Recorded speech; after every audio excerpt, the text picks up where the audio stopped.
سمجھے گا کہ یہ کلام یقیناً کسی ایسے شخص کا ہے کہ جو کسی دور دراز جنگل میں ایک جھونپڑے کے کسی گوشہ میں سربا گریبان پڑا ہوگا، یا پھر کسی دور دراز پہاڑ کے دامن میں ہنگامے دنیا سے الگ تھلگ پڑا ہوگا، کہ جس کے کانوں میں اپنی ہنس و حرکت کے علاوہ کوئی آواز نہیں گونجتی ہوگی۔ کوئی ایسا شخص یہ کلام لکھنے والا ہے کہ یقیناً جس کے کانوں میں اپنی تسبیح و تقدیس سبوحن قدوسن سبوحن قدوسن کے علاوہ اس کائنات کی کوئی آواز نہ ٹکراتی ہو، وہ شخص جو اس کلام سے متاثر ہو، اس کلام کی بلاغت و فصاحت پہ انگشت بدندہ ہو جانے والا شخص یہ کیوں کر یقین کر سکتا ہے کہ ارے یہ کلام تو اس امیر کائنات کا ہے کہ جو تلوار سونت کر وہ جنگ کی گہرائیوں میں ڈوب جاتا ہے تو اس بات سے بے خبر ہو جاتا ہے کہ موت اس پہ آ جائے یا وہ خود موت پہ غالب آ جائے۔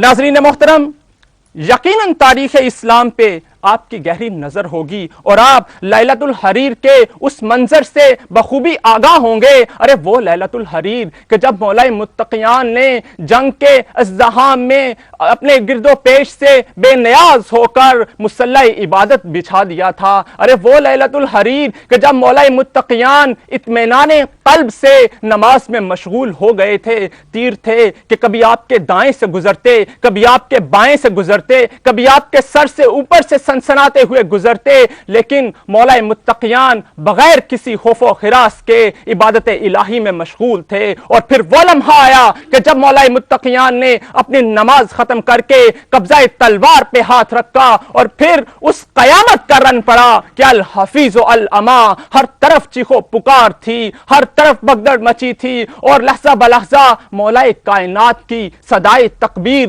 فضا میں بلند ہوتی تھی کہ جس میں کسی دشمن کے لیے پیغام اجل ہوتا تھا۔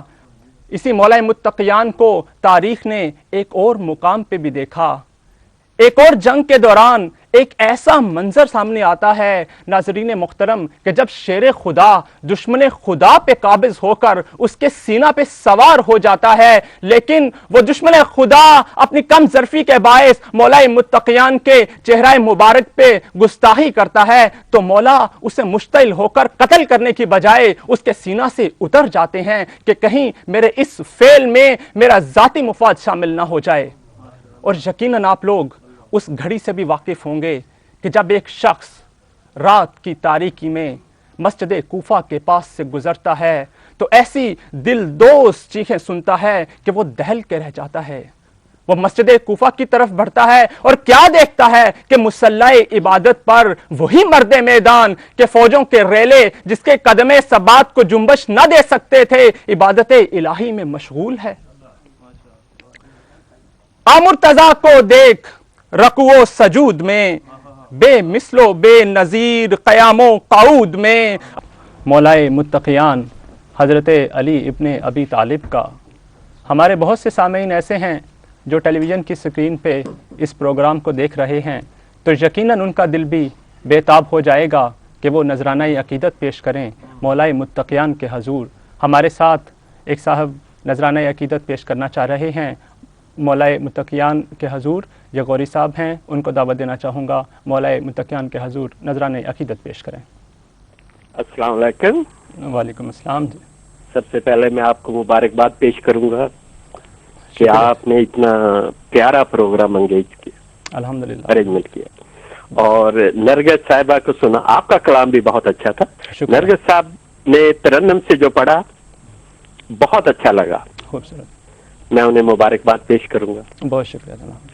تو میرے پاس ایک قتیل شفائی صاحب کی چھوٹی سی غزل ہے جی، یہ میں آپ کی اور آپ کے سننے والوں کی نظر کرنا چاہتا ہوں۔ یہ غزل آپ سنانا چاہ رہے ہیں یا مولا متقیان کے؟ یہ حمد و ثنا کے لیے، حمد و ثنا۔ حمد و ثنا، بسم اللہ۔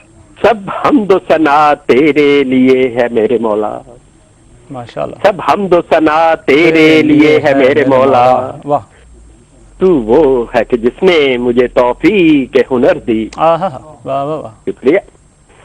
کرتاس پہ لفظوں کے دیے تو نے جلائے، پھر تو نے مجھے روشنی فکر و نظر دی۔ ماشاءاللہ، واہ واہ واہ، شکریہ۔ سبحان اللہ۔